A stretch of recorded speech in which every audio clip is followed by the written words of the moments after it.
Welcome to channel Samar academy. My name is Samar. जैसा कि आज की इस वीडियो में हम सीरीज 2 करने वाले हैं। सीडीपी के कुछ क्वेश्चंस होने वाले हैं जो बहुत ज़्यादा इम्पोर्टेंट हैं सीटेट के एग्ज़ाम में। डी ट्रिपल एस पी हो, KVS हो, कोई भी अदर टेट हो जिसमें सीडीपी आता है, उन सब में ये जो क्वेश्चन आज हम करेंगे वो बहुत ज़्यादा इम्पोर्टेंट है।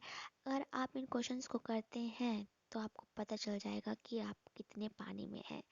सो फ्रेंड्स, चलिए, अगर आपको 20 क्वेश्चन होंगे ना ये आज हम कराएंगे, तो अगर इनमें से जितने क्वेश्चन आपके राइट होंगे कमेंट करके ज़रूर बताइए कि 20 क्वेश्चन में से आपके कितने क्वेश्चन सही हुए हैं। तो चलिए स्टार्ट करते हैं।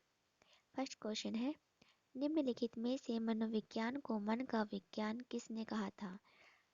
ए जॉन ड्यूई ने, बी डगलस ने, सी पेस्टोलॉजी ने, डी स्किनर ने। जिसका राइट आंसर होगा वो होगा option number C.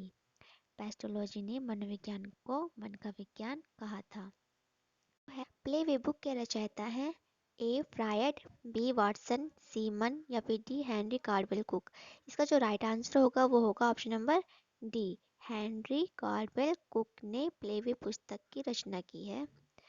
Next question is question number 3। निम्नलिखित में से शिक्षक का केंद्र बिंदु है? ए शिक्षक, बी विद्यालय, सी बालक, डी उपरोक्त सभी। जो शिक्षक केंद्र बिंदु होता है वो होता है बालक। Option number C is the right answer. Question number 4। मनोविज्ञान शिक्षा का आधारभूत विज्ञान है, यह किसने कहा है? ए बीएन झा, बी स्किनर, सी डेविस, डी वुडवर्थ। जो मनोविज्ञान है वो शिक्षा का आधारभूत विज्ञान है, ये कथन कहा है स्किनर जी ने। स्किनर जी ने ये कथन कहा था। Question number 5।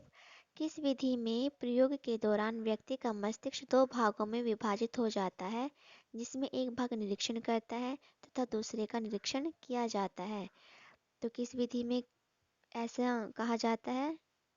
तो वो है ऑप्शन नंबर ए अंतर्दर्शन। क्वेश्चन नंबर 6 इज, स्किनर किस देश के वैज्ञानिक थे? ए जापान के, बी अमेरिका के, सी इंग्लैंड के या फिर डी इटली के। जो स्किनर थे वो अमेरिका के वैज्ञानिक थे। Option number B is the right answer. Question number 7। व्यवहार के निरीक्षण द्वारा किसी के मानसिक दशा का पता लगाना किस विधि की विशेषता है? ए प्रयोगात्मक, बी निरीक्षण, सी गाथा वर्णन या फिर डी चरित्र लेखन। अगर हम किसी व्यक्ति के व्यवहार का पता लगा सकते हैं, उसका निरीक्षण कर किस विधि के द्वारा किया जाता है, तो वो होगा ऑप्शन नंबर बी। निरीक्षण के द्वारा उसके व्यवहार का पता लगाया जा सकता है। Option number B is the right answer. Question number 8। Hindi अक्षरों को बालक किस आयु में पहचानने लगता है? ऑप्शन नंबर ए 3 वर्ष में, बी 4 वर्ष में, सी 5 वर्ष में या फिर डी 6 वर्ष में। तो इसका जो राइट आंसर होगा वो होगा ऑप्शन नंबर सी 5 वर्ष में। हिंदी अक्षरों को बालक 5 वर्ष की आयु में पहचानने लगता है। Option number C is the right answer. Question number 9 is, मनोविज्ञान के संबंध में क्रो एंड क्रो की परिभाषा है? ए मुझे बच्चा दो और बताओ कि उसे क्या बनाऊं, इंजीनियर, डॉक्टर या अन्य। बी किसी व्यक्ति के जन्म से लेकर वृद्धावस्था तक के अधिगम अनुभवों का वर्णन तथा धारणा ही मनो का विज्ञान है। सी मनोविज्ञान आचरण तथा व्यवहार का यथार्थ विज्ञान है। डी मनोविज्ञान शिक्षा का आधारभूत विज्ञान है।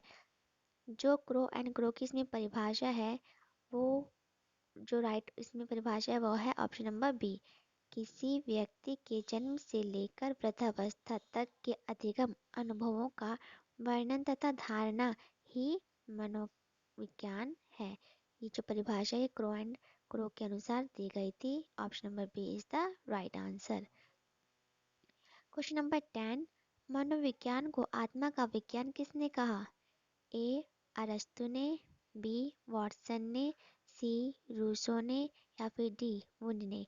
फ्रेंड्स, आपको इस क्वेश्चन का आंसर जो है वो कमेंट करके बताना है कि मनोविज्ञान को आत्मा का विज्ञान किसने कहा। देखते हैं कौन ज़्यादा राइट आंसर इसमें से देता है। ये कमेंट के लिए हम क्वेश्चन छोड़ देते हैं और इसका राइट आंसर हम कल आपको बताएंगे नेक्स्ट वीडियो में। Question number 11।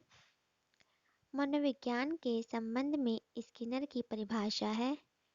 ए, मुझे बच्चा दो और बताओ कि उसे क्या बनाऊं, इंजीनियर, डॉक्टर या अन्य। बी, किसी व्यक्ति के जन्म से लेकर वृद्धावस्था तक के अधिगम अनुभवों का वर्णन तथा धारणा ही मनोविज्ञान है। ये तो हमने अभी पढ़ा है ना। ये जो कथन है ये तो कुरान क्रो के द्वारा दिया गया है, ये तो हो ही नहीं सकता। सी, मनोविज्ञान आचरण तथा व्यवहार का यथार्थ विज्ञान है। डी, मनोविज्ञान शिक्षा का आधारभूत विज्ञान है। तो इसका जो राइट आंसर है, जो स्किनर के द्वारा परिभाषा दी गई है, वो है ऑप्शन नंबर डी, मनोविज्ञान शिक्षा का आधारभूत विज्ञान है। क्वेश्चन नंबर 12, एलेक क्या है? ए, पढ़ने की क्षमता, बी, लिखने की अक्षमता, सी, सीखने की अक्षमता या फिर डी, सुनने की अक्षमता। जो एलेकिया होती है वो पढ़ने की अक्षमता होती है और लिखने की अक्षमता को हम डिसलेक्सिया बोलते हैं। क्वेश्चन नंबर 13 इज, शक्ति मनोविज्ञान का प्रतिपादन किसने किया? ए, वाल्फ ने, बी, टाइटमैन ने, सी, मुनि ने या फिर डी, टिचनर ने। जो शक्ति मनोविज्ञान का प्रतिपादन है वो किसने किया है? ऑप्शन नंबर ए, वाल्फ ने। वाल्फ ने शक्ति मनोविज्ञान का प्रतिपादन किया है। क्वेश्चन नंबर 14, निम्नलिखित में से किसने सबसे पहले प्रश्नावली का निर्माण किया? ए, प्लेटो ने, बी, लॉविट ने, सी, वुडवर्थ ने या फिर डी, ब्रूनर ने। प्रश्नावली का इनमें से सबसे पहले निर्माण किसने किया था? इसका जो राइट आंसर होगा वो होगा ऑप्शन नंबर सी, वुडवर्थ ने सबसे पहले प्रश्नावली का निर्माण किया। क्वेश्चन नंबर 15, क्रो और क्रो ने किस विधि के संदर्भ में कहा है? मनोविज्ञान प्रयोगों का उद्देश्य किसी निश्चित परिस्थिति या दशाओं में मानव व्यवहार से संबंधित किसी विश्वास या विचार का परीक्षण करना है। ए, अंतर्दर्शन, बी, बहिर्दर्शन, सी, प्रयोगात्मक या फिर डी, जीवन विकास। फ्रेंड्स, इसका जो राइट आंसर होगा वो होगा ऑप्शन नंबर ए, अंतर्दर्शन के अकॉर्डिंग ही क्रोएन क्रो ने ऐसा परीक्षण करने के लिए कहा है। क्वेश्चन नंबर 16 इज, प्याजे की औपचारिक संक्रियात्मक अवस्था किस आयु अवधि तक मानी जाती है? तो इसका जो राइट आंसर होगा, पहले ऑप्शन देख लेते हैं। ए, 0 से 2 वर्ष यानी जन्म से 2 वर्ष, बी, 2 से 7 वर्ष, सी, 7 से 11 वर्ष या फिर डी, 11 से 15 वर्ष।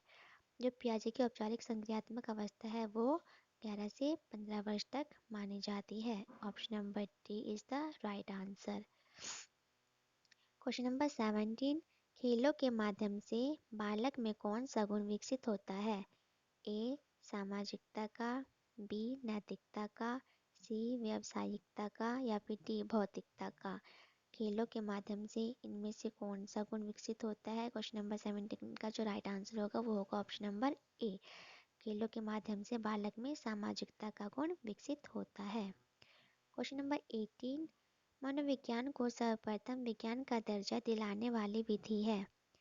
ए, अंतर्दर्शन, बी, बहिर्दर्शन, सी, प्रयोगात्मक या फिर डी, जीवन इतिहास।